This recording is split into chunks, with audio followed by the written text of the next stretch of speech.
இந்த மாதிரி குடல் குழம்பு செஞ்சு கொடுத்து பாருங்க. இட்லிக்கு மட்டும் இல்லை, சாப்பாட்டுலேருந்து எல்லாத்துக்கும் சூப்பராக இருக்கும். நம்ம இன்றைக்கி கடையிலே வந்து குடலை வந்து கட் பண்ணி வாங்கிட்டு வந்தாச்சு. தெரிஞ்ச கடைனால அவங்களே க்ளீன் பண்ணி கொடுத்துட்டாங்க. ஸோ நம்ம வீட்டுக்கு வந்ததுக்கப்புறம் கொஞ்சமாக மஞ்சள் தூள், கல் உப்பு போட்டு நல்லா பிசைஞ்சு விட்டு தாங்க கழுவணும். ஒரு 4லேருந்து ஒரு 5 தடவை கழுவிக்கலாம்.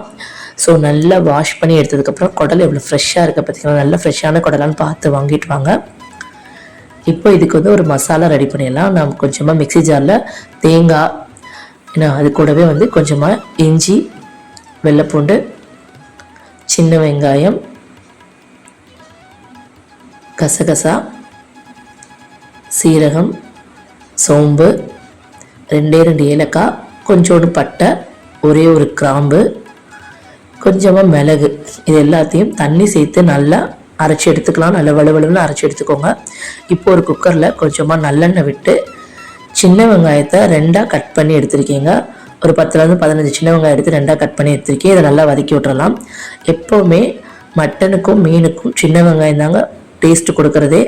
பெரிய வெங்காயம் வந்து சிக்கனுக்கு மட்டும்தான் பெரிய வெங்காயம். ஸோ நான்வெஜ் எதுனாலும் நீங்கள் வந்து கண்டிப்பாக சின்ன வெங்காயம் தான்.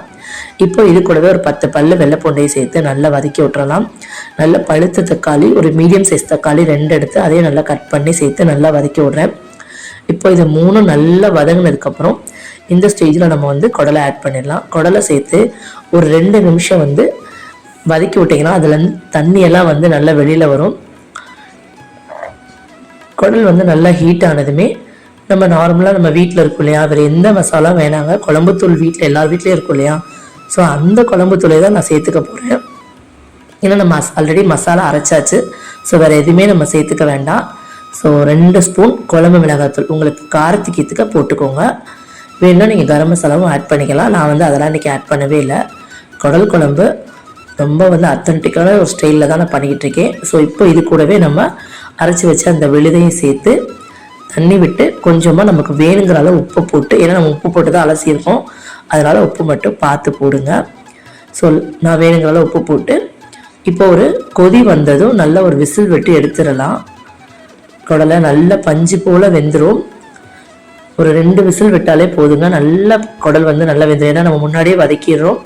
ஸோ அதுக்கப்புறம் இப்போ ஒரு தாளிப்பு பார்த்திங்கன்னா, கடாயில் நல்லெண்ணெய் விட்டு ஒரு பட்டை, கொஞ்சமாக சோம்பு, சின்ன வெங்காயம், நல்லா பொடியாக கட் பண்ண சின்ன வெங்காயம், இது நல்லா வதங்கினதுமே புதினா, கருவேப்பிலை, மல்லி உங்கள்கிட்ட என்ன இருக்கோ அதை நீங்கள் அதை சேர்த்து நல்லா வதக்கி விட்டு அப்படியே இந்த குழம்புல தாளித்து விட்டீங்க அப்படின்னா நல்லா சூப்பரான குடல் குழம்பு ரெடிங்க. வேறு எந்த மசாலாவுமே இல்லாதது.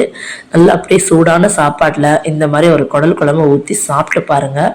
இந்த சண்டே உங்களுக்கு சூப்பராக கம்ப்ளீட் ஆகும். இந்த ரெசிபி உங்களுக்கு பிடிச்சிருந்தா மறக்காமல் சப்போர்ட் பண்ணி சப்ஸ்கிரைப் பண்ணுங்கள். வீடியோ பிடிச்சிருந்தா மறக்காமல் ட்ரை பண்ணி பாருங்கள். தேங்க்யூ.